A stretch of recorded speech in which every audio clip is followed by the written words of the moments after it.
पर ध्यान से रहिए। हाँ। अभी भी कह रहा हूँ ध्यान से रहिए। अच्छा अच्छा है अच्छा। ना, बिरचा मत ना। हाँ कर हाँ। और पांडु पांडु समझ रहा हो, वो तो देख लेंगे ना। वो तो देख लेंगे। मोटिवेशनल स्पीकर विवेक बिंद्रा के मामले में अब नोएडा पुलिस हरकत में आ गई है। नोएडा पुलिस की टीम एक बार फिर विवेक बिंद्रा के घर गई और वहां पर जो सीसीटीवी कैमरे लगे हैं उनकी जांच की। इसके अलावा विवेक बिंद्रा से पूछताछ की। नतीजा ये हो रहा है कि ऑलमोस्ट हर बड़े बजट की जो फिल्म आ रही है उसमें भरपूर एक्शन और वायलेंस देखने को मिलता है। एक फिल्म क्रिटिक ने अपने एनिमल के रिव्यू में कहा, हम साथ साथ है का टाइम गया, पब्लिक को अब एनिमल चाहिए। एंड फिर जब वो वीकेंड का वार आया ना, वो वीकेंड का वार मैं जिंदगी भर नहीं भुला पाऊंगा। उस वीकेंड के बारे में ना एक एक्टिविटी कराई गई मुझसे, उस एक्टिविटी का नाम था वॉक ऑफ शेम।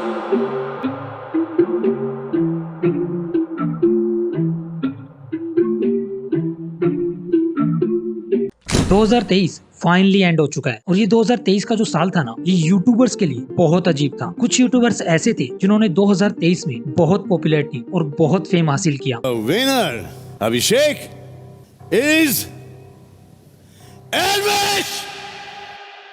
लेकिन ये सबके साथ सेम नहीं था। 2023 में कुछ बड़े यूट्यूबर्स ऐसे थे जिनकी इमेज 2023 के एंड होने से पहले पहले इतनी ज्यादा खराब हो गई कि उनका यूट्यूब करियर ऑलमोस्ट डिस्ट्रॉय हो गया। और ऐसे ही कुछ पॉपुलर यूट्यूबर्स की बात हम आज करेंगे जिन्होंने 2023 के एंड तक अपनी इमेज और अपनी क्रेडिबिलिटी को पूरे तरीके से डिस्ट्रॉय कर दिया। शुरुआत कर लेते हैं करंटली ट्रेंड में चल रहे अनुराग डोभवाल से, जिसे आप UK07 राइडर या बाबू भैया के नाम से भी जानते हैं। UK07 राइडर की लाइफ 2023 के स्टार्ट में बहुत अच्छी चल रही थी। नई कार, नई बाइक, डेली व्लॉग्स और अपनी गर्लफ्रेंड को प्रपोज करना, सब कुछ बिल्कुल परफेक्ट चल रहा था। लेकिन इस साल के एंड होने से पहले पहले UK07 राइडर एक ऐसा डिसीजन ले लेता है जिससे उसकी इतने सालों से जो उसने इमेज बिल्ड की थी वो पूरे तरीके से डिस्ट्रॉय हो जाती है, वो भी सिर्फ कुछ महीनों के अंदर अंदर। और वो डिसीजन था बिग बॉस में एक कंटेस्टेंट बनकर जाना। देखो, ये बात सभी जानते हैं कि अनुराग डोभवाल यही सोचकर बिग बॉस में गया था कि वो भी एल्विश की तरह ही बहुत ज्यादा पॉपुलैरिटी और फेम हासिल कर लेगा बिग बॉस के शो में जाकर। लेकिन असल में हुआ बिल्कुल उल्टा। अनुराग शो को तो जीत ही नहीं पाया, बल्कि जो उसकी इमेज थी उसे भी पूरे तरीके से डिस्ट्रॉय कर लिया। जैसे ही अनुराग ने बिग बॉस के घर में एंटर किया था ना, तभी ये बात साफ हो गई थी कि बिग बॉस और अनुराग की बिल्कुल नहीं बनने वाली। इसीलिए घर के अंदर जितने भी मेंबर्स थे, बिग बॉस, यहाँ तक कि सलमान खान, जब भी उन्हें मौका मिलता था वो अनुराग को बहुत ज्यादा इंसल्ट करते थे।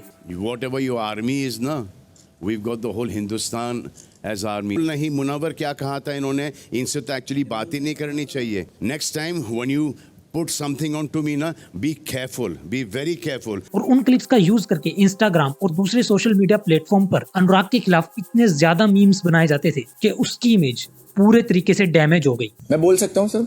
हाँ बोलिए। सर, मुझे ऐसा लगता है कि इस घर में ना, मैं आपको बताता हूँ कि जो माहौल चल रहा है, इस घर में एक चूलीखोर की जरूरत थी जो आप आ गए हो।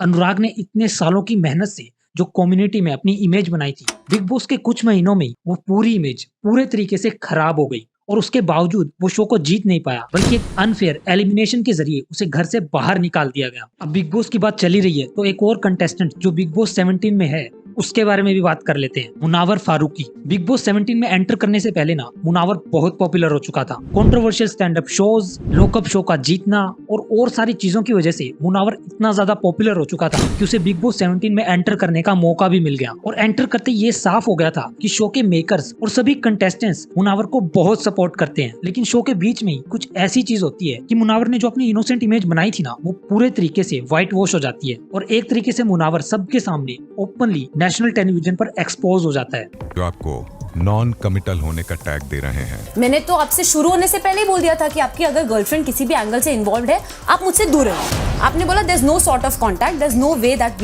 We are involve, you and her. तो मैं कैसे आई पिक्चर में? आयशा खान ने ये क्लेम किया था कि मुनावर उन्हें और उनकी एक्स गर्लफ्रेंड दोनों को साथ में डेट कर रहा है और दोनों को साथ में डेट करते हुए उसने दोनों को धोखा दिया है। अब इन सभी चीजों के बाद ये तो पता नहीं कि मुनावर इस शो को जीतेगा या नहीं, लेकिन ये चीज कंफर्म हो गई है, जो उसने अपनी स्वीट और इनोसेंट इमेज दूसरों के सामने बना रखी थी ना, वो एक धोखा है। अब ये जो नेक्स्ट यूट्यूबर है ना, उसकी इमेज ऑलरेडी भी इंडिया में बहुत खराब थी। उसके इन्फॉर्मेशन और उसके फैक्ट्स को लेकर ना उसे इंटरनेट पर बहुत ट्रोल भी किया जाता था। Yes, I am talking about Dhruv Rathee. Dhruv Rathee अपनी वीडियोस में ऐसे फैक्ट्स, ऐसी रिपोर्ट्स दिखाता था जो ज्यादातर टाइम पर फेक निकलती थी। कई बार इसे एक्सपोज किया गया, कई बार इसे कॉल आउट किया गया, लेकिन 2023 में इसने एक ऐसी वीडियो बनाई जिसके बाद ये रंगे हाथों पकड़ा गया। इसने एक वीडियो रिलीज किया था एनिमल मूवी के ऊपर, जिसमें इसने ये कहा था कि एनिमल मूवी जो यंगस्टर्स है उनके माइंड पर बहुत बुरा प्रभाव डालती है। यानी एक तरीके से इसने ये कहा था कि एनिमल जैसी मूवीज को नहीं देखना चाहिए। वेल, जैसे ही इसने ये वीडियो रिलीज किया तभी लोग इसे कॉल आउट करने लगे। उन्होंने इसकी पुरानी वीडियो जो इसने नेटफ्लिक्स के साथ कोलैबोरेशन में बनाई थी उसकी क्लिप्स को निकाला और इसे दिखाया। असल में क्या था ना, ये इन क्लिप्स में ध्रुव राठी खुद सेक्रेड गेम, ब्रेकिंग बैड और गैंग्स ऑफ वसेपुर जैसी वायलेंट फिल्म्स को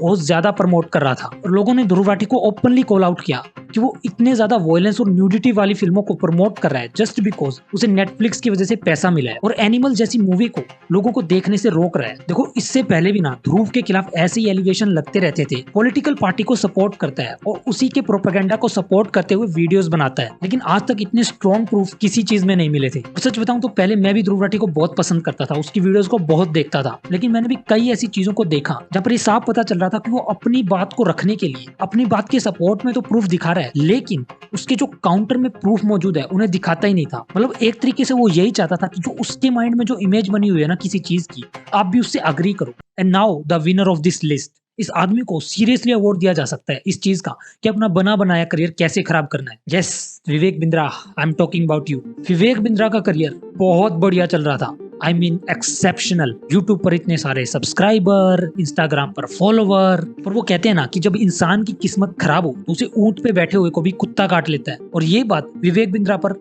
बहुत अच्छे से लागू होती है। देखो, आप अगर इंटरनेट रेगुलरली यूज करते हो तो संदीप महेश्वरी और विवेक बिंद्रा के बीच में जो कंट्रोवर्सी हुई थी वो तो आपको पता ही होगी, और अगर आप नहीं जानते तो इस वीडियो में मैंने अच्छे से एक्सप्लेन की थी, आप देख सकते हो, मेरे चैनल पर अवेलेबल है। अब ये बात तो मैं भी जानता हूँ, आप भी जानते हो, और सब जानते हैं कि जो भी विवेक बिंद्रा अपने कोर्सेज और प्रोग्राम्स बेचता था वो काफी हद तक स्कैम ही थे। लेकिन इतनी बड़ी ऑडियंस और इतने बड़े सब्सक्राइबर बेस के आगे आज तक किसी ने भी विवेक बिंद्रा को कॉल आउट नहीं किया था, जो संदीप महेश्वरी ने कर दिया, और वहीं से इनकी इमेज पूरे तरीके से खराब होना शुरू हो गई थी। इसके बाद उनकी वाइफ ने भी उन पर डोमेस्टिक वायलेंस का केस कर दिया। इस चीज को मैंने इस वीडियो में बताया है, अगर आप देखना चाहो तो। और यही नहीं, उनका जो कोर्स है 20 दिन में MBA, इसके खिलाफ भी एक एडवाइजरी जारी की गई है जिसमें यह कहा गया है कि ये जो 20 दिन में MBA वाला कोर्स है ये पूरे तरीके से एक स्कैम है। आई मीन 21 मिलियन सब्सक्राइबर, इतना बड़ा सब्सक्राइबर बेस जो विवेक बिंद्रा ने इतने बड़े टाइम स्पैन में गेन किया था, वो सिर्फ कुछ ही दिनों में पूरे तरीके से बर्बाद हो गया। आई डोंट थिंक अब इनका कोई भी वो कोर्स खरीदेगा या कोई भी इनकी बातों पर भरोसा करेगा। इनकी क्रेडिबिलिटी है वो बिल्कुल डिस्ट्रॉय हो चुकी है। लेकिन क्या आप इनमें से किसी यूट्यूबर के फॉलोअर हो? अगर हाँ, तो इन सभी चीजों के बाद आपके माइंड में क्या इनकी इमेज चेंज हुई? कमेंट्स में जरूर बताना, और ऐसी वीडियोस के लिए चैनल को सब्सक्राइब कर लेना।